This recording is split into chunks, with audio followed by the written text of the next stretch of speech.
Today, I'm going to show you how to download and install FL Studio on your PC or laptop. First, open any web browser. In the search bar, type FL Studio Download and press Enter. Click on the official link.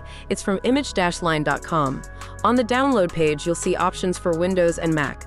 Select the version that matches your system. Click the download button. Wait for the download to finish. It may take a few minutes. Once it's downloaded, go to your Downloads folder. Double-click the file. The installer will launch. Click Agree to the terms and conditions, then click Next. Next again. Choose the install location. Click Next then. Click Install to begin. Wait for the installation to complete.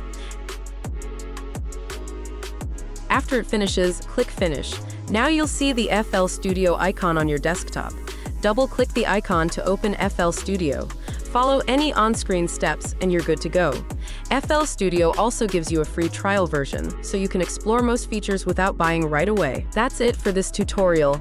If you found this video helpful, give it a like, subscribe for more tutorials, and feel free to share it. Let us know in the comments what you'd like to see next. Thanks for watching.